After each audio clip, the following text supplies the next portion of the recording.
I'd like to welcome you to this Scottish Tech Army panel. It's called Agile Charities, Stories from Lockdown. And I'm delighted that we've got some key individuals from organisations across Scotland that have been using digital transformation, not only as an emergency response to COVID, but as an enduring change in the way they do things. So first of all, I'd like to introduce you to Ashley Scotland, Chief Executive of Thriving Survivors.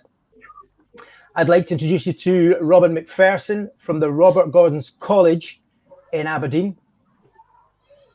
I'd like to introduce you to Jeff Lees, Hello. The Chief Enterprise of Young Enterprise Scotland. Hi. And I'd like to introduce you to Cameron Butchart, an STA volunteer. Thank you all for your time this afternoon. So Ashley, if I could start with you. As a Chief Executive of Thriving Survivors, an organisation that supports people through trauma, can you tell us a little bit about the digital survivors toolkit that you've developed? Sure. So the digital survival packs, essentially they contain an internet connection, a digital device, and also a full comprehensive package of support. So it's about, for us, connecting people with a purpose, and I'll always come back to that. It's great to give people devices and it's great to get them connected, but without that reason as to why we connect and that wider purpose, for us, that was what we tried to address. So from the creation of this support package, if you like, has grown a full support programme where people can speak to each other every day. We've brought together over 60 strangers so far, and they've just came together. They teach each other new skills, they share YouTube videos, and they've really taught each other how to use these devices. So we just give the foundations and we've let them build it, and it's been really quite fantastic to watch. Fantastic. And I'm guessing that some of these people may not have had experience of using digital tools in the past. That's right. So, do you know, some people get them and they sat in the box for a week before we were actually able to pick up that conversation and say, so let's get it unboxed and actually see what you've got in front of you. How do I switch it on? Where's the on button? It's like, okay, so you take people through that process. But yeah, we were working with people who were, sorry, my dog's barking like mad in the background. That's understandable in this time of COVID. Sorry, I'll stop in a minute. So I'm terribly sorry, he's completely thrown me. It's okay. I can move on to Jeff. Jeff, your organisation was affected, like many organisations, with your services being delivered in a different way and through digital transformation. Can you tell us about that journey and how you went around the change that you've made in the organisation and how that's come about? Yeah, thanks very much, Mark. You know, our key audience, the people that we work with, are young people, and those young people are based in primary, secondary and tertiary education. And pretty much from the 23rd of March last year, the doors were shut. Young people were sent home to learn to study from home in a very different way. And as much as our organisation had a very strong strategic plan that included a digital strategy within there to progress, it's pretty much been a fast forward on an old VHS videotape for us through into very ultra modern online learning, and technology playing a huge part in that. So it wasn't that it wasn't in the plans, it's just been a bit like that fast forward button at a very fast pace. And it was through the support of the Scottish Tech Army and Cameron Butchart, who's on the call, and about 4 or 5 others, colleagues of his who volunteered with the STA. It was through them that we were able to work our way through that process. Because I think, if I'm being quite frank, we'd have probably still been muddling around, wondering what we should do, when we should do it, why we should do it. Whereas by working with Cameron, we had something that gave us a focal point. The STA gave us the tools and resources in terms of the people to support that. And I always remember something that either Cameron or one of his colleagues said. You know, he was very strong. You don't know what you don't know, and having those experts round about us who had a better idea as to what solutions might be out there that were suitable to us was a real advantage to us at that time. Fantastic, Jeff. I think that brings us on nicely to Cameron. You're a volunteer in the STA, and you joined the STA when you were on furlough from Edinburgh Airport. Can you tell us a little bit about what the work you did with Jeff and his team? Yeah, absolutely. So I think we had a team of about 5, didn't we, Jeff? Yeah, it was in there. Yeah. So we came in and we initially had a wee look at kind of like, well, how will Young Enterprise Scotland kind of reach out to their kind of their customer base, as they say, or their clients. And as we kind of went into that in a bit more depth, we kind of unfolded a few other kind of points that, you know, for improvements, and we kind of helped Young Enterprise Scotland kind of overcome them and put steps in place on how to implement these changes and essentially transform their digital online presence. Fantastic. And Robin, you've been on a digital transformation in terms of your teaching and the delivery of that teaching of computer science. Can you tell us a little bit about that, please? Yeah, there's 2 dimensions to this, really, Mark. It's how did we as a school, and actually the wider sector of education, respond to the pandemic, and then what do we do next? One of my concerns is that we've done so much to innovate in the past year across the whole sector that, you know, all being well, schools will come back in August and it'll look a lot more normal. And I think that impetus to keep on working with the technology and developing it really well might fall off a cliff a little bit. And you know, we've made some gains so far, but we're still a long way short of being really fully fluent in digital pedagogy. So that transformation needs to keep moving forward. So that's one of the things that was uppermost in my mind when we started talking about launching an online school, which we'll be doing later on this month, ideally.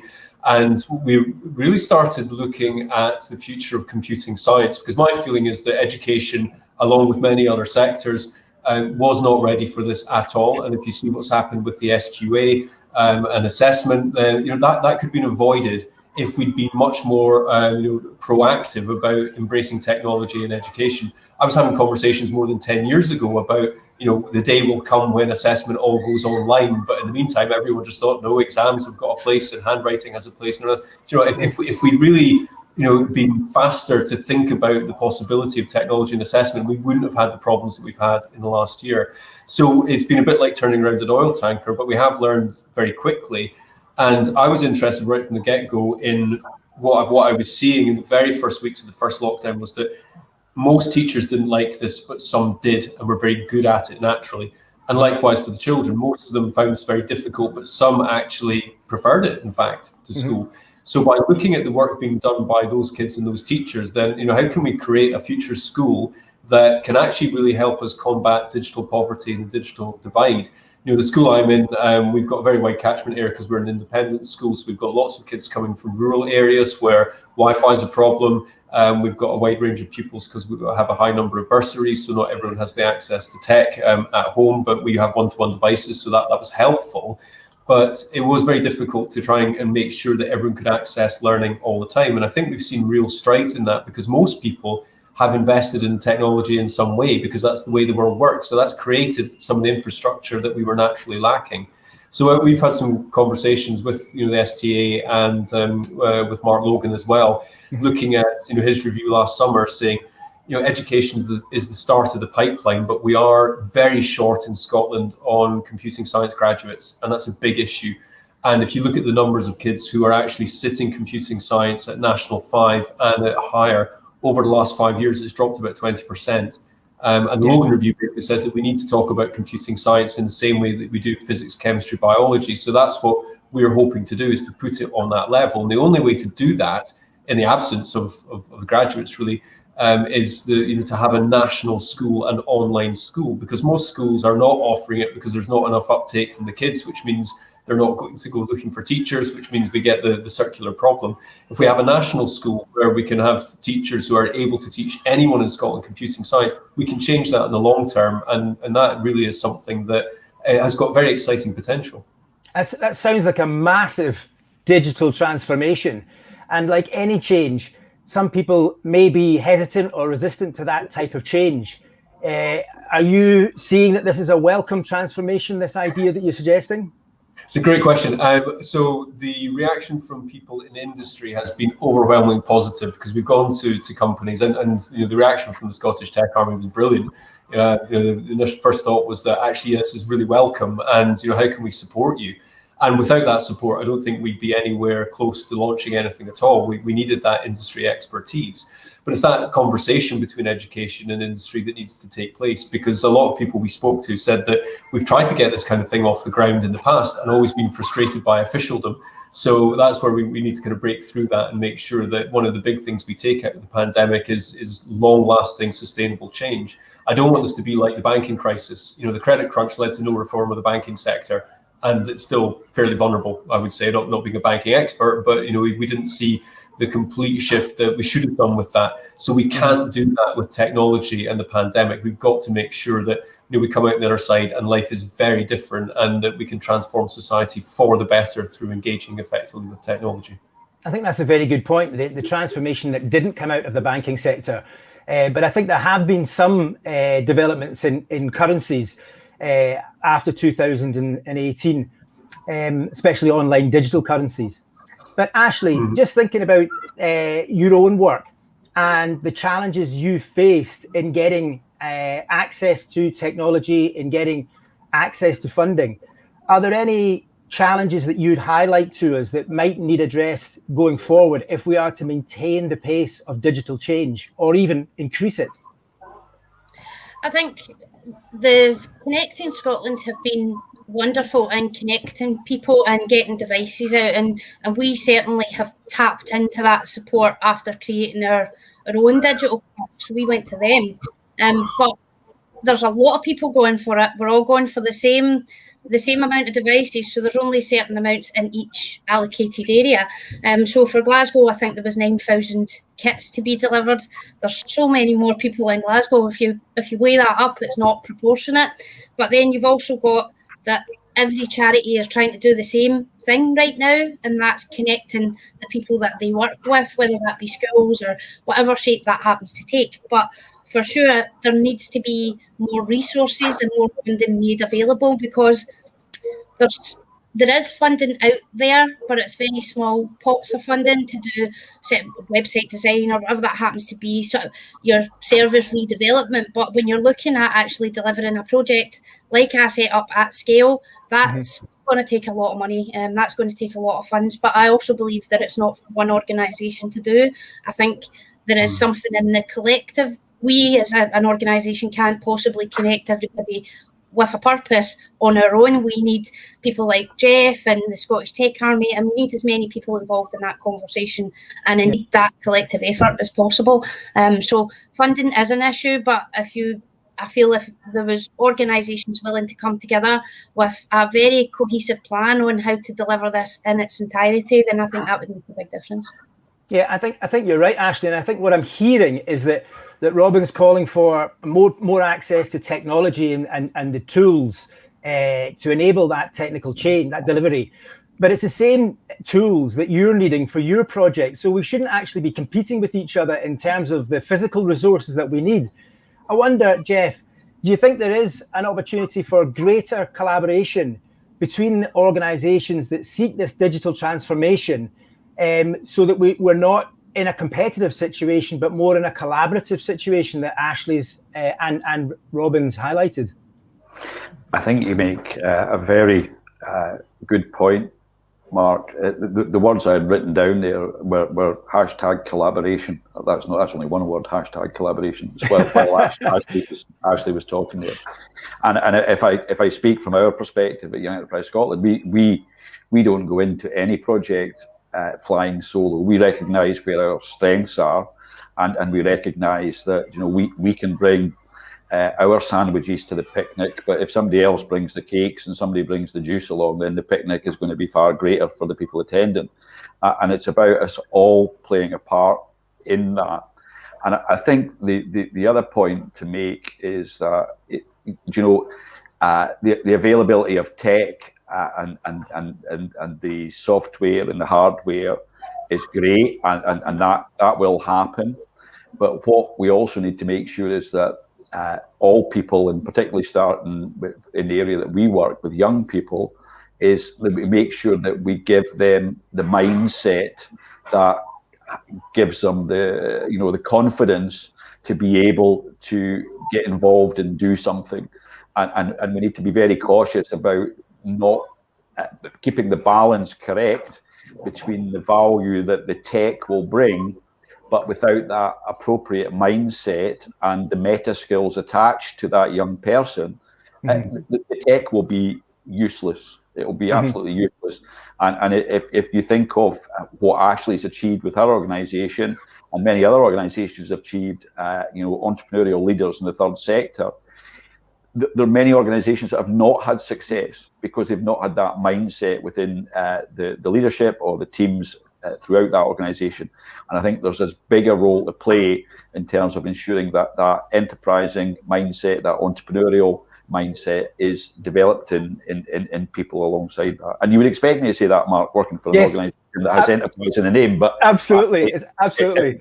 Mark Logan would say exactly the same. I'm pretty sure. And I was listening to a presentation by Mark Logan just earlier, and I was about to say he said exactly the same thing. But Cameron, if I come to you, from your experience in working with third sector organisations, as well as the technology, do you think there's other skills and other opportunities to share learning? Yeah, absolutely. I mean, a few organisations that I had volunteered for last year through the STA, and it wasn't just like kind of tech skills that they were requiring; they were also requiring some business mindset skill set, kind of to almost take their organisation to the next level, and kind of transform that from a business and a technology perspective. So, yeah, absolutely. I think what we provided as an STA last year was just absolutely fantastic. And I think that we could do more acceleration with more organisations like what we did with Young Enterprise Scotland, by kind of helping some business development stuff and technology as well. That's a very good point. And certainly the Scottish Tech Army was created around a COVID response, but it certainly plans to be an enduring organisation going forward.